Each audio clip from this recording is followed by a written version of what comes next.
Great. Thank you, Brian. Good evening again to one and all of you for a wonderful evening here.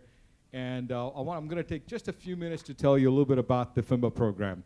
About a couple of years ago, our dean said, you know, we have to be innovative as a business school. Just like the business, we have to continue to innovate. And that led to a small team being put together and said, let's come up with an innovative program. And today we have the FIMBA, the Full-Time Integrated MBA program. The mission of the program, and very precisely, I think you see some of the key points being advertised here. Very simply, our mission is to educate and shape the business leaders of tomorrow. Given that, we looked at it and say we have to have a working relationship with how we can partner with the Hauenstein Center to work with them in the Leadership Academy, and we thought this is a terrific way to do it. We have the Hauenstein Center has been doing a wonderful job with the Leadership Academy, and this is our partnership and to help our students grow and meet the local business leaders and the community leaders, and to get to know them and to see how they have become such an emerged into a leader. Hopefully one of these days, in the next few years, you get to see each of these students here as an emerging leader here in the Grand Rapids and the West Michigan community. So we're looking forward to that. This is a 14-month program. And as you can talk to most of the students, they're in the classroom now 6 to 8 hours a day, if not more. And in the 14 months, one of the things we have really looked at is that we have identified young emerging leaders may not have as much work experience as a traditional MBA. So we built in a work experience of about 20 hours a week as they go through the program. They work with one of our corporate partners.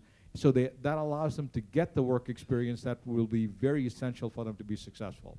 The second aspect is that we want to develop them as an individual. And that's where we're putting a lot of effort and training into giving them professional developments. And we are conducting a lot of professional development series in building their soft skills to make them an effective leader tomorrow. And third and last part of it is that we wanted to make sure that they understand why it is so critical for us today to link up the private-public partnership. How this is critical for us to have an economic development within the community and anywhere they go. And this is really first part of the series of their understanding why and how the city leadership works with the public and the private leadership work together to make this city a much better economy going forward. In the future, they actually have an opportunity to go work at the state level and at the federal level, see how the public-private partnership works. Again, Brian Gleaves, thank you so much for arranging for such a wonderful event, and to our speakers for being kind enough to be able to make here, and Mayor and other dignitaries for being here. Thank you so much. We're going to be hearing tonight from two great public servants, Kurt Kimball and Kara Wood. Now you'll hear all about Kurt in a few minutes here, but it is my great honor to introduce Kara Wood, who will share with us her insights into that intersection, that dynamic intersection between government and business at the local level. Now, I'd planned to give Kara an introduction that would have made her blush. However, she advised me in advance that any embellishment, all embellishments, would be pointed out by her colleagues in the city, so we're avoiding those tonight. But besides, her biography truly speaks for itself. Kara Wood is the Economic Development Director for the City of Grand Rapids, where she administers the city's Economic Development Corporation, the Brownfield Redevelopment Authority, the Smart Zone Local Development Financing Authority, and Corridor Improvement Authorities. She interacts with and guides community business leaders in the positive advancement of the city's economic growth and assists developers in implementing a wide variety of programs, including brownfield redevelopment and other economic development incentives. Kara holds a Bachelor's of Arts in Business Administration from Michigan State University, a Master's of Public Administration from Western Michigan University, and an Economic Development Finance Professional certification from the National Development Council. Now she serves on a variety of professional boards associated with the Michigan Municipal League, the Michigan Magnet Fund, the Michigan Economic Development Association, the West Michigan Alliance, and the National Brownfield Association. I should also mention that when Kara arrived in Grand Rapids, she had cut her teeth at the Lansing Economic Development Authority and the Michigan Economic Development Corporation. At that time, she was very impressively profiled and as a significant Generation Y leader by Grand Rapids' Rapid Growth Media, which for those of you who are familiar with the site, has become one of this community's preeminent curators of cool, I guess is the term, curators of cool. If you could all join me in providing a warm welcome to Kara. Thank you.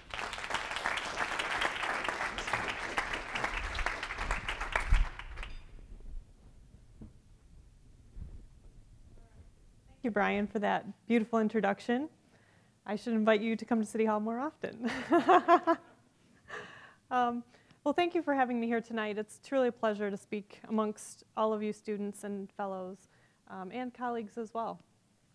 To speak on public-private partnerships is something I do on a regular basis. So I was pleased to put together some talking points for this subject, and what better time to be discussing this than in a time of unprecedented change, and specifically economic change that we have a very difficult time controlling at the city. The private sector and the public sector both experience this change roughly at about the same time, and we have friends in the room that have been our partners throughout this entire change. But the city and the region has survived and prospered through past upheavals, and we've found ways to reinvent ourselves over time. Each time we've kept the best of the past as we're finding our way into the future. And we've continued to do it, and we've done it rapidly as we've tried to claim our place in this new economy. We know that there are several principles of the new economy. We've learned specifically through research that jobs find and follow talent, the quality of place that talent chooses is critical, knowledge is very important, and that educational attainment determines success. Partnerships of all forms are required, and specifically not just public-private partnerships, but there could be public-public-private partnerships. Developing and attracting and retaining talent is critical to the city of Grand Rapids as we continue, and reinvention is a continuous process. Our innovation into the future is essential, and sustainability specifically creates an economic edge that truly matters in these partnerships. So our new economy strategy consists of the following, and you'll recognize these different sectors throughout the city of Grand Rapids and the region: human medicine, life sciences and research, education, neighborhoods and quality of place, sustainable business, diversity, advanced knowledge-based manufacturing, arts, culture, and entertainment, specifically brownfield redevelopment, and innovation. We have the talent, tools, and vision to prosper in these new strategic sectors. When we identify a need at the city, that same talent and vision that can be relied upon creates these necessary solutions to our problems. So how does Grand Rapids use these strategies in the new economy? Well, our strength is unique to our approach to partnerships specifically. We use partnerships to execute strategies long before the downturn, so why wouldn't they help us into the future? There are three main partners in our public-private partnerships: nonprofits and philanthropy, the private sector, and government. I would argue that nothing gets accomplished in the city without these three partners working towards the same goal.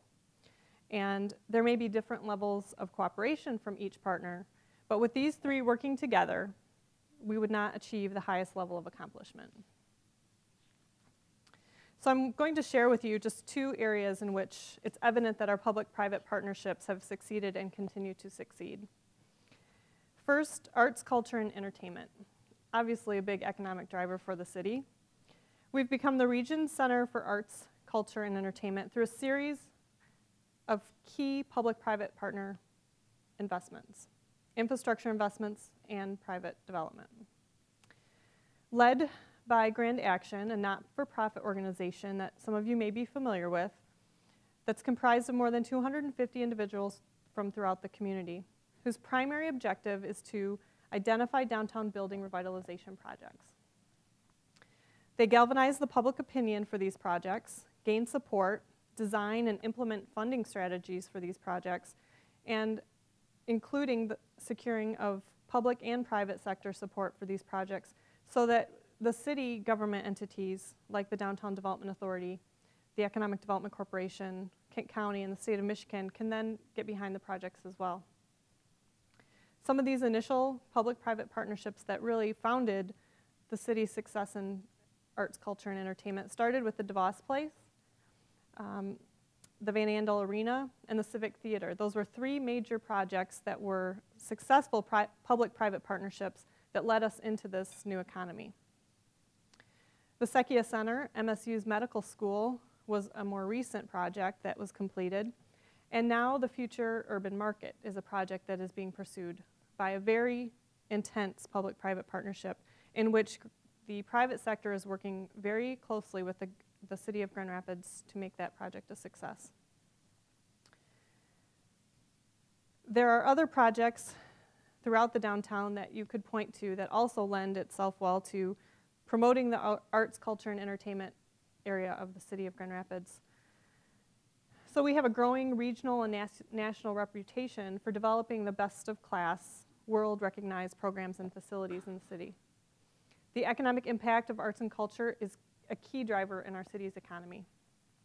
Investments like these have accelerated the creation of one of the most lively downtown districts in the Midwest, one that continues to reinvent itself thanks to our ability to work together on these important objectives. They're definitely not easy.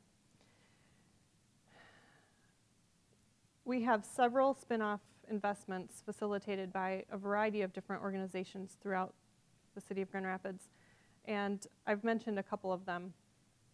The Kroc Center is another good example of a recently completed public-private partnership that wouldn't be possible without all of the partners at the table. I can tell you that there are many city staff that worked very diligently on this project, and specifically to make it happen right here.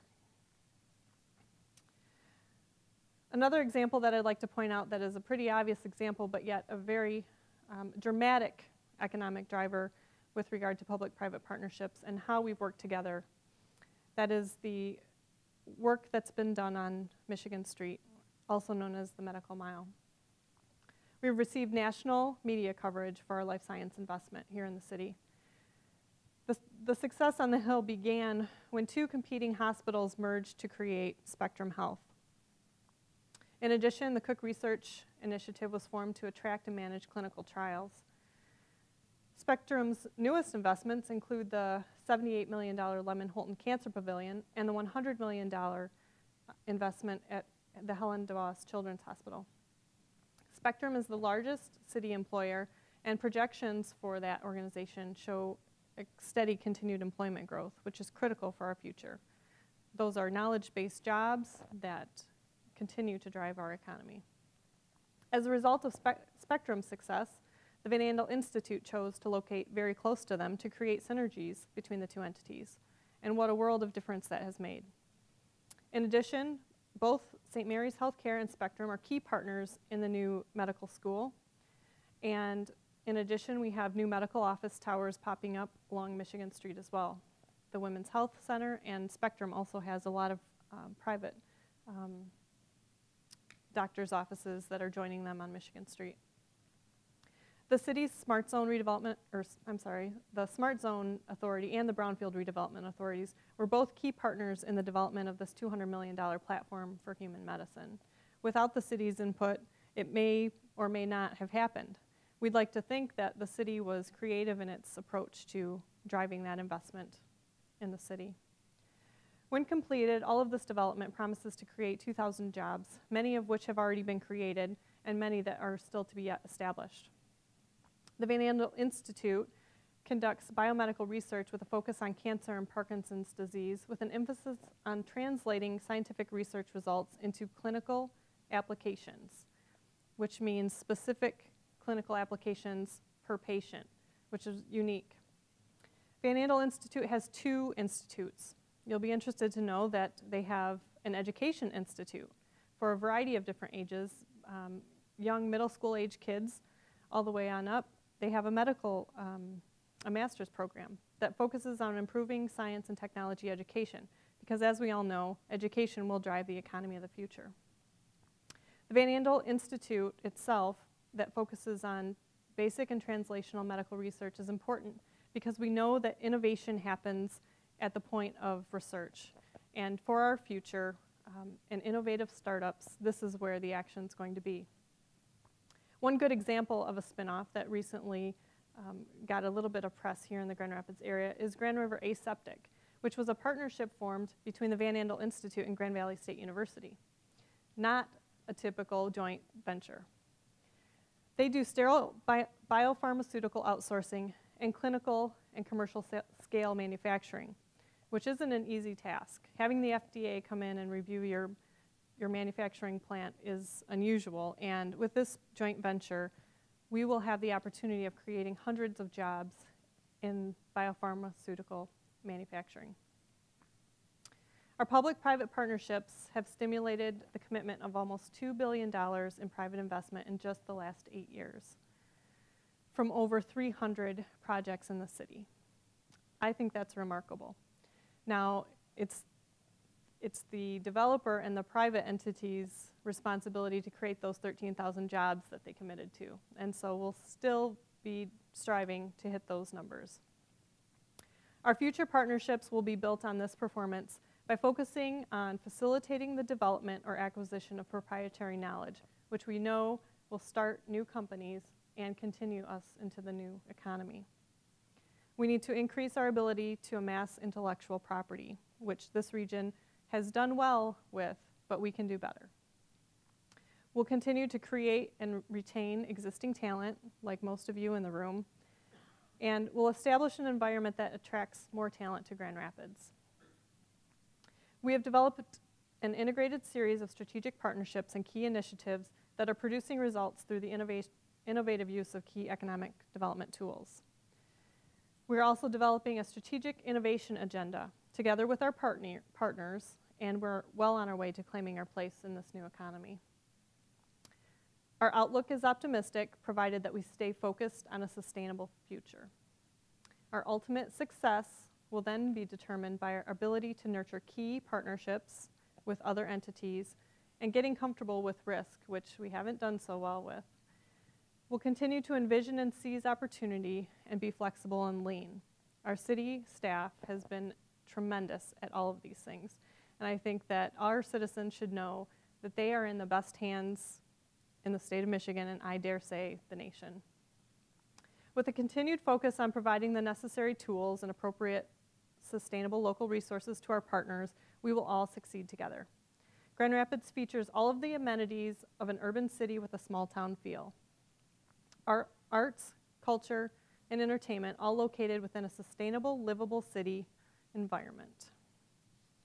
When you combine the natural environment with the social amenities of the city, the economic and cultural diversity, we offer a world-class city, all based on public-private partnerships. It is through these partnerships that the city can continue to be so great.